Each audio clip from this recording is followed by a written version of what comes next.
Hello everyone, welcome to Tactica, Imperialis and to today's video. Today is going to be a my thoughts on video. It's been a while since I've done one of these actually, and today I wanted to give my thoughts on Warhammer Fest UK 2019. Firstly, before we start though, a couple of quick announcements. Number one, you'll notice this video is going up on a Saturday. Normally I upload my lore stuff, 40k stories on a Saturday. That's not happening. That's because I'm in the middle of my university exams. They're my final exams. It's fourth year, last lot. These contribute 25% of my entire degree, basically, when you do the maths. So I'm going to make sure I don't screw them up. As a result, I'm not going to be uploading 40k stories until June, when I have time to actually work on the scripts again and get it right, because otherwise I'm going to be scrambling to get them out and they'll be a really shoddy quality, so I'm not going to bother, because that will just save on the channel quality and on my own sanity in this set of exams. Secondly, in better news, we've hit 25,000 subscribers, which is insane. I know I say that every time we reach a milestone, but it is genuinely insane. So thank you very much. I really, really appreciate it. And yeah, madness. Just we're a quarter of a way to six figures. What? What? That's just not real. I do have a plan for 25,000, the subscriber special, and it will be coming. Again, we're going to wait until June because I want to get it right, and also because it does tie into 40k stories, as you might expect. So stay tuned for that in June. You'll get to see the 25,000 subscriber special. It's one that I'm really looking forward to bringing you. I have planned it all out. I just haven't done it yet. Anyway, that's all the disclaimer stuff out the way. Let's get on with Warhammer Fest UK. We're going to go through the live blog article. We're going to go in reverse time order, because that way we don't give any spoilers as we scroll up through articles, just for sanity's sake. So let's go. Start off at the top, we've got Golden Demon is going back to the US, which is lovely. So if you're going to Adepticon next year, then have fun with that. And there is also a global painting competition coming up called Everchosen. I honestly am not going to really look into this because it's not something I'm going to be any good at, because I don't paint that well. I paint, but not that well. So if you're someone who's really into painting, then I'm sure you'll know more about Everchosen. I believe there was an article on it already on Warhammer Community, so go have a read of that if you want to know more about Everchosen and how you can get involved. Then we have the Slayer Sword winner, which is a Dankhold Troggoth, or Trogboss. I can't exactly remember which is which. It looks suitably brilliant, as you'd expect. It won the flipping Slayer Sword. And then we get into some models, or some new models, I should say. Started off with some 30k, because they did two 30k previews during the weekend. And we have Horus Heresy Book 9. They haven't given a name for this book yet, which is fine. And we know it's going to focus particularly around the Dark Angels and the Night Lords in the Thramas Crusade, which is a period of time I've been very interested in seeing developed, because obviously it's a period we don't know that much about. We haven't got really any Dark Angels information from the days of the Great Crusade, aside from the story of Lion and Luther themselves. So the more info we have, the better. And the Dark Angels themselves look suitably Dark Angel-y. I don't really know what else I can say. I particularly like this model, the sort of Terminator. Yeah, the Cataphractii Terminator. That's the wrong button, you idiot. I think this is probably going to be, well, it's going to be a member of either the Deathwing, the Dreadwing, or something like that. Because obviously the Deathwing, if you remember my video on Belial and Samuel, or Belial and Samuel if you prefer, they didn't change their armor white until much later. So this could be a Deathwing member, or it could be Dreadwing. I don't believe it could be any of the others, though I'm sure some of the other 6 wings in the Hexagrammaton, or whatever it's called, I think it's Hexagrammaton, they had specialist members, although not all of them will have been Terminators. I'm quite keen generally on these models. I'm not a huge Dark Angels fan as a rule of thumb, I'll be completely honest with you guys. So while I do think they look cool, they're not models I'm ever going to buy. I like the Crusader, and I bet that if you're of a Stormcast Eternals mindset and had an eye for conversion, you could make a really awesome something out of that guy with the sword and shield, but I personally don't think I'm skilled enough to do it. So you can see, Book 9, it's Night Lords and the Dark Mechanicum allies, and we get 30k Armigers, which is lovely. So the Armigers were obviously introduced quite recently. I think it was in Forgebane. It's about a year ago now. It's still in France. So it's good to see them getting expanded. They've obviously been around a lot longer, so getting them with 30k variants is always a good idea, and new weapons is always fun. So I look forward to seeing what Book 9 brings. We didn't get a lot here. Then we got a bunch of video game information, just talking about all the bits and bobs going on. Chaos Bane. You've got an expansion for Age of Sigmar Champions called Chaos and Conquest. Chaos and Conquest is a separate game entirely, also set in the old world. So 2 old world, 1 new world, which is kind of nice. And we also got the Bandai figures. So we saw the night before Warhammer Fest this Space Marine and also the Chibi miniatures, which were not part of this thread, so we won't be talking about them much. But I will say I really love the models. We talked about them on Adeptus Podcasters a little bit. We've seen some more since then. I think some people took some photos at the event, which included some other miniatures that weren't in the promo. So, really cool. I don't know if I'm going to get one of those Space Marines, though I admit, as an indulgence or a thing for a desk, I could see myself doing it. We'll see what the price point is, I suppose. Got a fantasy roleplay, and a bunch of new clothing stuff. If you're into this sort of thing, then you're into this sort of thing. If you're not, then you're not, so you're not going to get them anyway. You've got a Vermintide expansion with Beastmen, which is cool. So if you're a Vermintide person, then enjoy. The art people, and then the first look at Underworlds Online. I haven't seen anything from this, really, so go ask some of the more video game-oriented people, or people who are at Warhammer Fest, maybe what information they know. All I know is I'm interested to see what they do with Underworlds Online, because I haven't played Underworlds yet, but I kind of want to play Underworlds. So, yeah, I'm kind of down with all of that stuff. But we'll just keep diving on through, because I know there's a lot more to get through. So Golden Demon stuff, we saw the winner, so it's fine. Black Library author signings. It's kind of weird that some of these people are people I've actually spoken to, like Gav Thorpe and all of that stuff. It's weird knowing that, but hey, it's cool. Then the art team got some drawings stuff people were doing. Really cool Mechanicus model here. I really like. Started day 2 and then the end of day 1. Sorry, there's a little bit of scrolling to get through all this stuff because there's been so much going on at Warhammer Fest. All the cool cosplay stuff. It's always great to see some cool cosplay stuff going on. Though not all of it has to be cosplay, which is completely cool. A bunch of different gaming tournaments. I forget who took Warhammer Fest out in terms of who won, in terms of Kill Team Arena, Underworld's Grand Clash, and all the other things. I don't exactly know who won, but it's interesting nonetheless. Is that the bloke from the news? I think that might be the bloke from the news. Got some more cool cosplay stuff, some Nighthaunt. Right. Sorry, there's a lot of non-model stuff to get through, so I just wanted to get through that quickly. Scouring of the Shire, Middle-earth. So another Middle-earth expansion. If you're into Middle-earth, then that's cool for you. I tried Lord of the Rings many a moon ago, and it kind of put me off. I didn't really want to play it anymore. And whilst War of the Ring was cool and The Hobbit was interesting, I never played them. And these are not sort of convincing me to get back into it either. I guess we'll see. Though this is cool. You get to build your own hobbit holes sort of thing. And some new models for the Chief of the King's Knights, whoever that bloke is. Planned for after the Scouring of the Shire. Okay, so that's the next expansion, I suppose. And some more stuff, Okay. Now we're into the meat. Well, sort of. Age of Sigmar. This is more up my street, I suppose.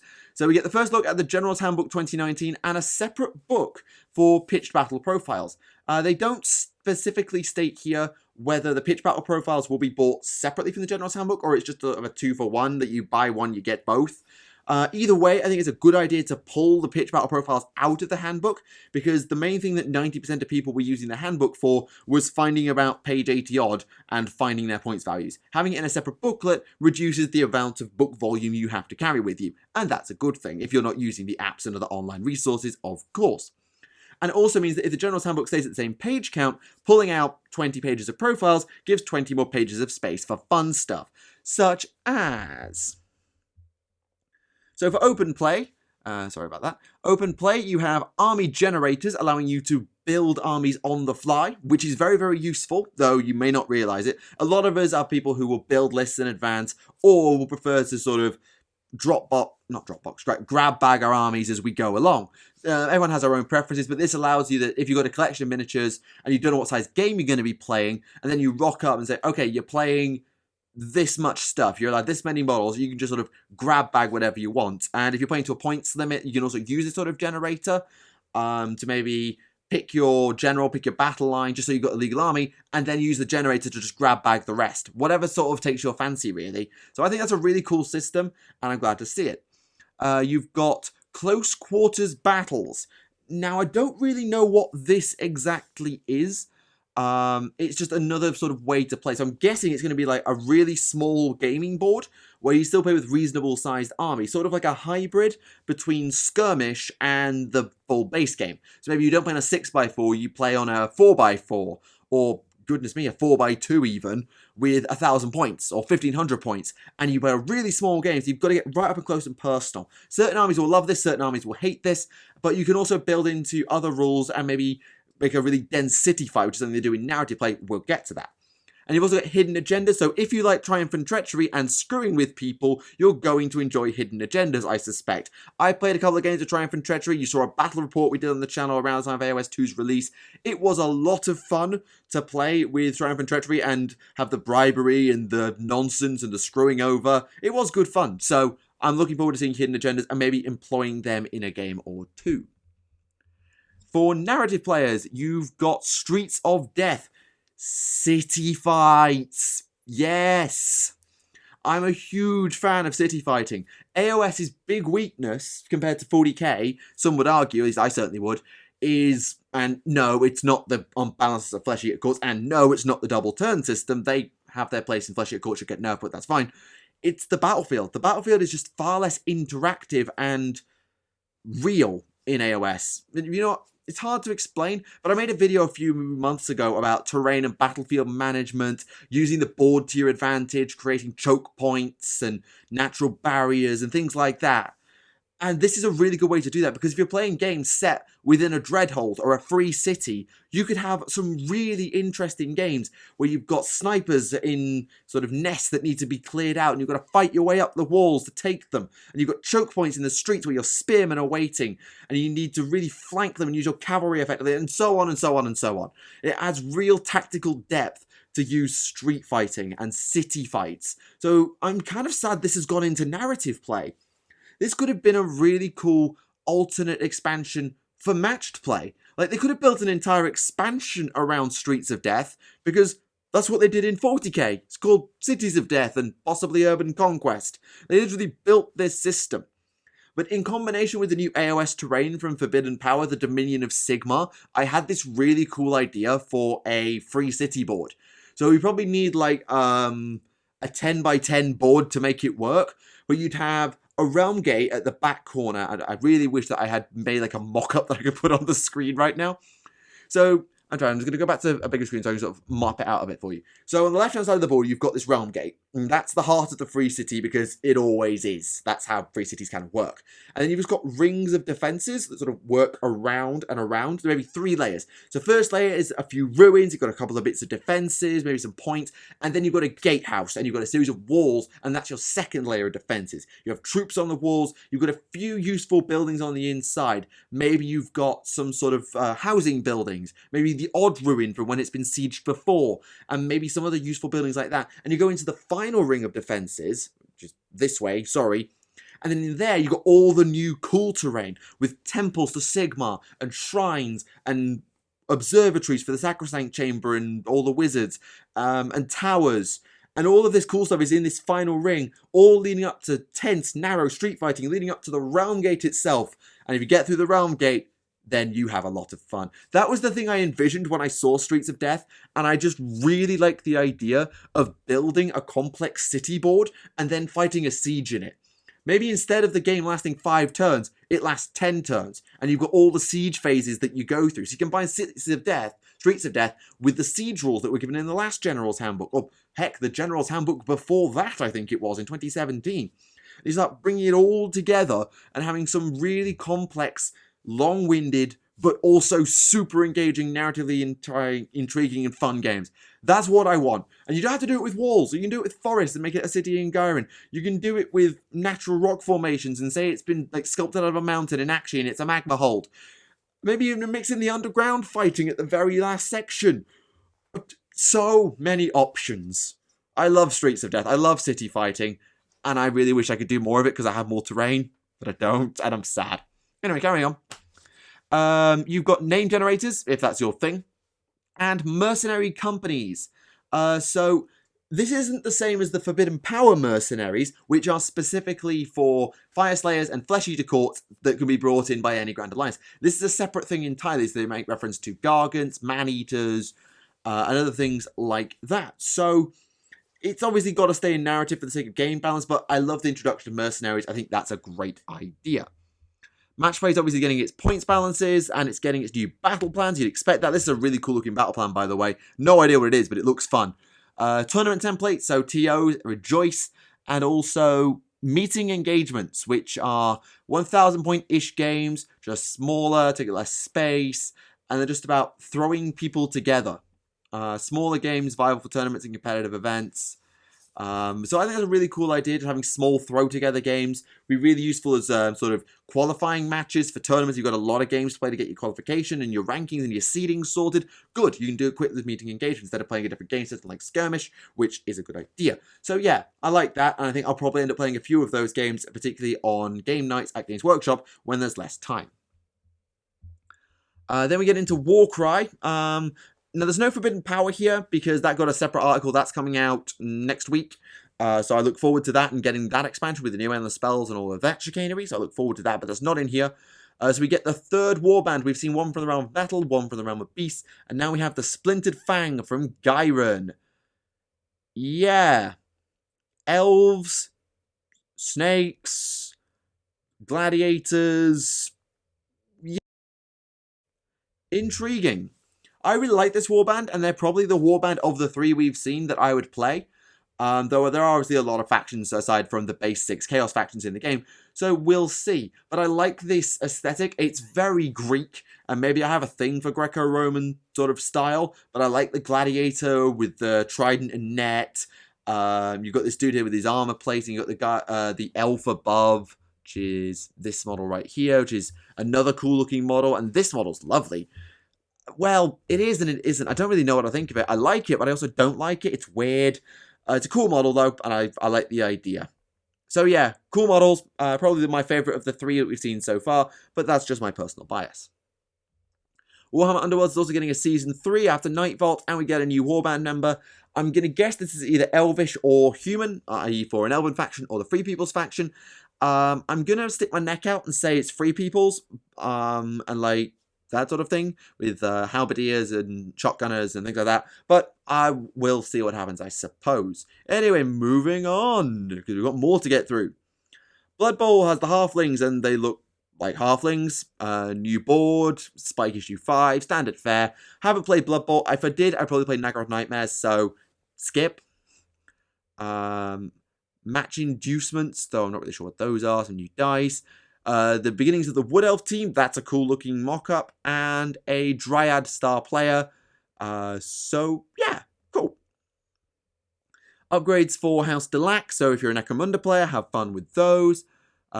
These guys we've seen before, the Dome Runner and the Ammo Jack. We haven't seen them in game yet, but we've seen these models before, previewed more than once, I think. So, yep, cool, good to see them.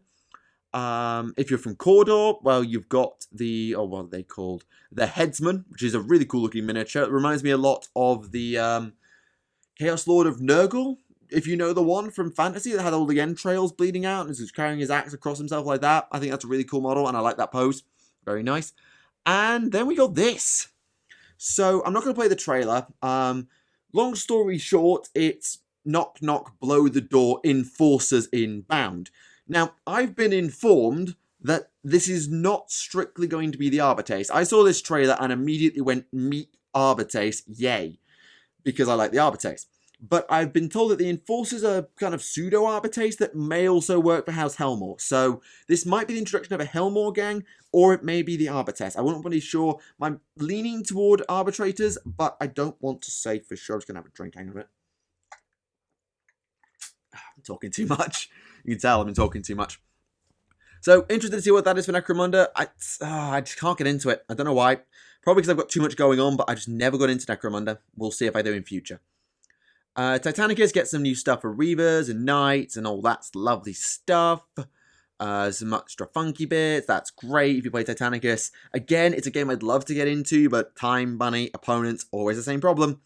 Scenery kits, cute. And this. Aeronautica Imperialis is back. When we were talking on the podcast about specialist games and what was left to do, I just immediately said Battlefleet Gothic, and I completely forgot this game existed. Aeronautica Imperialis, a flyer dogfighter specialist game where you have like proper jet fighters and pilots and dogfighting, and yes, maybe it's because I'm British and I have a sort of a fondness for this sort of thing. I don't know, but I really like Aeronautica Imperialis as a concept. So I look forward to seeing what that brings, because I've never had any exposure or experience with Aeronautica. So if I get a chance to play it, I'll play it. Will I buy it? I don't know. Probably not, because I don't have time and money or opponents. Always the same problem with specialist games in me. Right, rolling on, because we've got to keep going. Horus Heresy Book 8's got some releases that we've probably seen before. Yep, there's some White Scars. Though I think it's the first time I've seen that Dreadnought, which is a cool looking Dreadnought, I will say. Some upcoming stuff. So the Eben Keshig, the Elite First Company of the White Scars, looking lovely.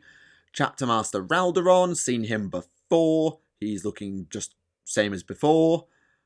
And some more White Scars. So you've got the Golden Keshig jet bikes and the Kizagan Assault Speeder.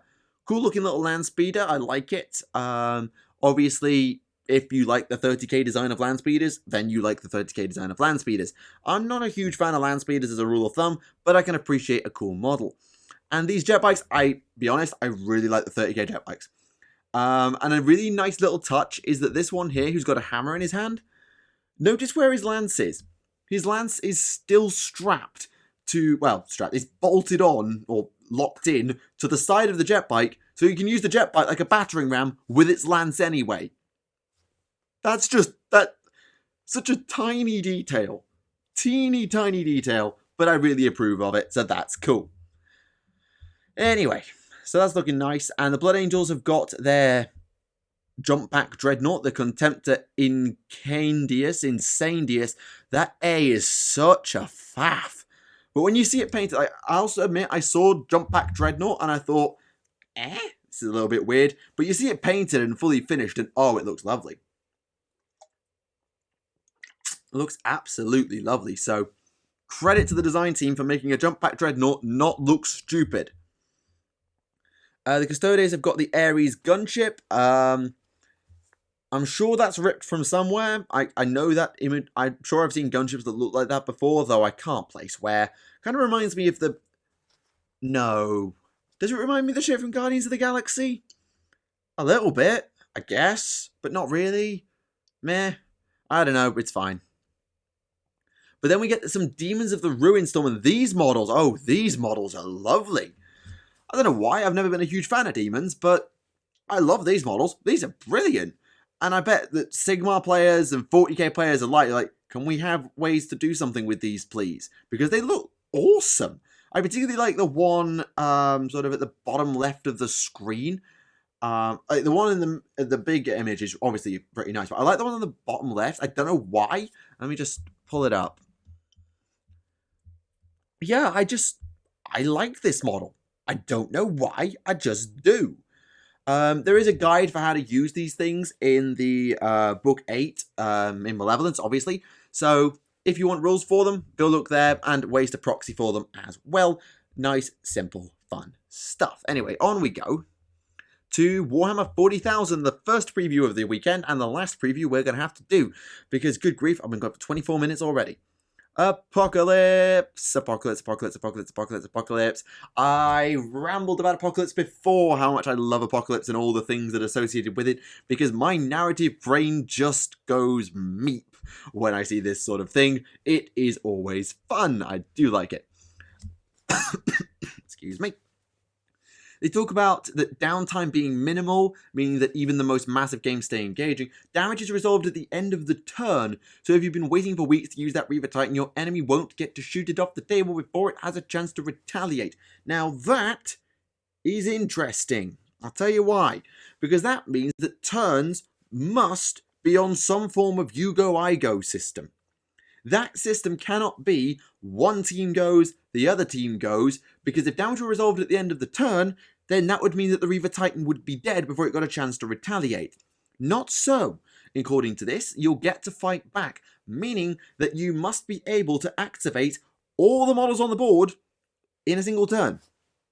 That's going to be interesting. I look forward to seeing what they do with that, and it's going to be utter carnage. I would expect it to be so. You've got a box game with a massive field manual with full rules, alongside all things like that, and a bunch of tokens, because you're going to have an ass load of stuff to do. D12s make their debut in a base game for the first time, I think, ever, that we've seen a D12 in the base game, which is, well, it's kind of the base game, it's kind of an expansion, you know what I mean. And a bunch of asset cards, which give you, I think if we just zoom in on this, you've got abilities, items, so Adept of the Codex for the Space Marines, Resorb for the Necrons, good to see the old Resorb back, and Living Lightning, which is of course a psychic power. So, nice mix of things. I'm hoping to see, they also mentioned the Vortex Grenade, which is great, and stratagems like the Cunning Maneuvers. I'm hoping to see some like legendary formations make their return, because formations mainly got bumped into stratagems, and whilst formations arguably broke 7th edition, maybe, please don't at me, I'd love to see them back. Like, they were originally designed for Apocalypse games. That's where formations were made. All the way back in 4th or 5th edition, we had the Vindicator Linebreaker Squadron. We had, oh god, how many different formations? Like, the War. Like, the War mob, where you could have 100 boys in a unit that became the Green Tide formation. That was in Apocalypse in 5th. So, I'm more than happy to see them back, especially with the movement trace system, meaning you can actually group them together and use them properly. I don't know. I'd be down for formations making a return. That might just be me.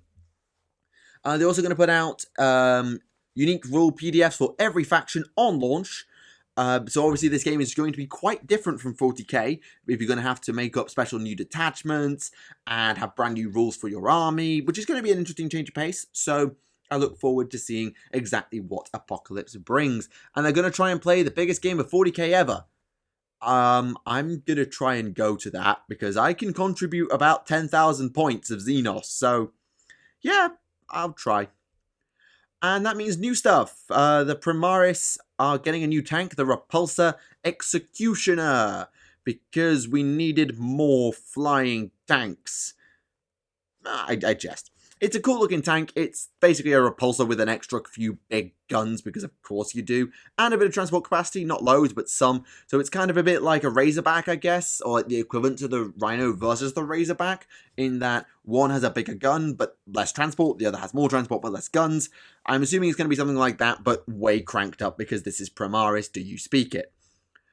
Which is cool. I like the options of like having a plasma option, or a mega las cannon sort of thing. So it's going to have options which I like. So yeah, cool. I'm never going to buy it because I don't play Space Marines, but that's fair. And then we have the mechanic of this.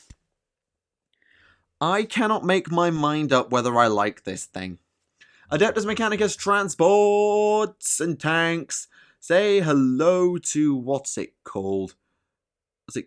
The Scorpius Dune Rider. It's a flippin' hovercraft. It's I'm gonna go down to the tank version, the disintegrator. Just look at this flippin' thing. Look at it. It's a flippin' hovercraft. It's a hovercraft, but for Mechanicus, and it's a tank, and it's a gun wagon, and it's a transport, and it's for Skitarii, but it can also take like Electropriest, and I cannot make my mind up with this thing. I don't know. On the one hand, it is fabulously unique. It is very much like the AdMech to do something utterly ridiculous, use barely understood tech from a dark age of technology like M-flipping-2, and go and make something wacky with it. Yes, absolutely. On the other hand, and this particularly applies to the transport variant, I don't know. something about it just feels off. Not wrong, but off. And I can't place it. I have no justification why. It's cool, but it's also just a D-Day landing craft on a hoverjet with guns. And I don't know what to think of that. I'm sorry, I just don't. It's cool, but at the same time, I wouldn't... Maybe it's a bit of a Torok situation, where it's a decent looking thing, it has really good practical applications, but it's going to be an absolute Marmite thing. Or it'll be like the Lord of Change, because I hated the Lord of Change at first, and then it grew on me, and I think it's a reasonably decent model now. Maybe this just needs time. Maybe I just need time with this thing. I don't know. We'll see, I suppose. It's cool, but at the same time, I don't know. I just don't know. But anyway, moving on. Chaos Knights. So we've got two brand new Knight variants for Chaos. The Knight Rampager or the Knight Despoiler, both based on the basic Knight chassis. And you'll forgive me if I slightly quote Total Biscuit here, because Total Biscuit was a legend. Bottom left. Yo dog, I heard you like swords, so I put a sword on your sword so you can stab while you stab. It's not quite a sword on a sword, but it's a stabby bit on the end of a stabby bit. And that's cool. I approve. A full melee knight is a fabulous idea. It really fits Chaos. I'm very much on board. I like this stuff. And hopefully they're custom enough that they're very different from the Loyalist Knights, whilst also obviously having the same sort of design cues as the Loyalist Knights, because they're still Knights at the end of the day. So I think they're cool, and I do like some of the things they've done with like the back banners and all that stuff. Yeah, really nice. I'm actually going to do a full Chaos Knights Codex. So the Quest of Traitoris, where was this when I did my lore video a few months ago? So Index Renegade Knights for chapter approved, you can still use that, but now you get stratagems, warlord traits, relics, and the new knights as well. So yeah, I wish this book existed a few months ago, or I did this lore video a few months later, because this would be a really useful resource. Never mind. But we do get to see a little bit more Sisters of Battle. So the original Sisters of Battle miniature that we saw all the way back when they started previewing them has now been painted, and it looks very, very nice. I particularly like the base. Like, the base just looks great. Kind of looks something like straight out of Sigmar, to be honest. But it is a very cool model, and it's available early, ahead of the rest of the Sisters. So if you are someone who just wants the Sisters and doesn't want to have a full army of them, well, you get this as a display piece, which is always nice. And then we get to this, and I realise I'm still going after 32 minutes. That's how much flipping happened this weekend. Flipping heck. Zeus got Talkie, Funko Pops, Solar War, talked about that before on the podcast, and this. The Mimi trailers, from 50 Shades of Grey models to Conan the Barbarian references to Matrix references. There were so many cool trailers, and we have contrast paints, aka Duncan Rhodes' worst nightmare. Forget two thin coats, this is one thick coat. One coat, job done. That's cool. So I read a blog post about this, which I retweeted on my Twitter, so you might be able to go and find it there. Basically, these things are sort of thinner paints than standard paints, so somewhere sort of between a shade and a sort of base paint. And coincidentally, I picked up green in both cases. So they're sort of thinner than this, but thicker than that you can use in this sort of similar manner to a shade, or a wash, as you might call them, but that's thick enough to stick and also get in the recesses and basically just do the whole thing in one flipping coat. That's the idea. They're bringing out specialist sprays or undercoats for them because they don't quite adhere very well with Corax White. And Corax White spray apparently was a bit of a mess, or White Scar spray perhaps was a bit of a mess to work with because of basically the paint molecules being too big, and so they put in some smaller greyish so they get off-white and beigey creamy spray paints instead because the molecules are smaller. Science. No, genuinely, that is good science. And that's going to form the new base paint. So you'll just spray on this pale undercoat and then put the contrast over the top, and job done. Bob's your uncle. It's basically supposed to be a base and a shade in one go. As you can see here, they've got this sort of off-white undercoat, and then it's just put on the contrast. There are going to be no metallics, so if you're a Stormcast player who plays Helms of Sigmar or Hallowed Knight, unlucky. Sorry. So interesting, and I'm gonna get one. I am. I don't know if I'm going to use them much, but I'm going to get one. Probably a red, because I have this plan for my Gloomspite army, my Squigalanche, and doing them in contrast paints will save me so much time. Just undercoat, which will be available in spray and paint, so I'm told. So do the undercoat, put on the contrast paint, bada bing, bada boom, squigs are done, do the details, do the riders, job done, bang, wallop, thank you. I think that's a really good thing, and I can see many backlogs being cleared. Like my Kroot. Yes, I still have some Kroot. So yeah. I like what they're doing with this. There's going to be, I think, 30 paints on release. Something like that, 34. So, yeah, I'm intrigued. I'm sure you can go and ask people who are at the event, or just look online for various blog posts and whatnot, so you can get a bit more detail about these things. But I'm interested, because I'm someone who paints very quickly and paints very badly, and someone who's not that good. So being able to just speed through the process and just get models battle ready very quickly is great. And if you're an heavy metal painter or a golden demon sort of painter, I'd be interested to see what you can do with contrast. Use them as sort of a basis that you then build on top of with your highlights and your edges and your metallics and your dry brushes. I'd be interested to see what you can do with it.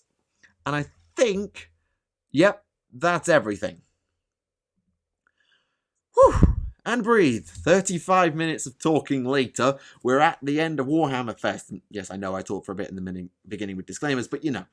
So, Warhammer Fest 2019, what do we think?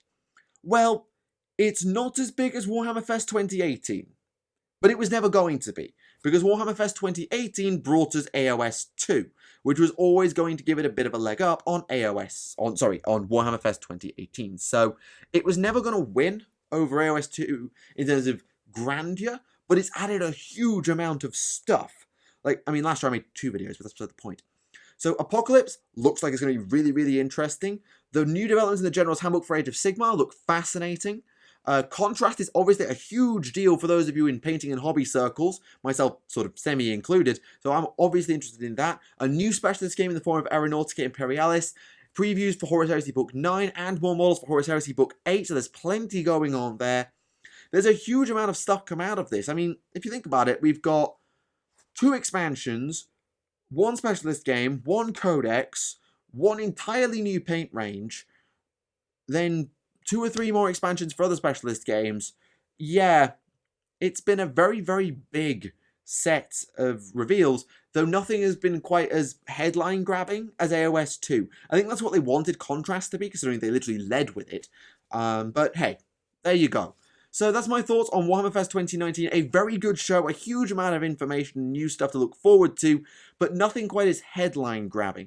Mainly because the big headline that I was expecting to be from this show was Forbidden Power, and that came out the day later, and will be with us very, very soon. I'll try and make a video on that next week, where I talk about Forbidden Power and all the things associated with it, because I can't wait to dive in. But without further ado, that is the end of the video. Thank you very much for watching. Let me know what you think of Warhammer Fest 2019 in the comments down below. What are you most excited for? What do you think of all the new reveals of Contrast and Apocalypse and that bloody Adeptus Mechanicus transport, and everything else in between? Let me know what you think. Look forward to seeing what you have to say. For now, though, thank you very much for watching Tactica Imperialis. This has been my thoughts on Warhammer Fest UK 2019, and I will see you all again.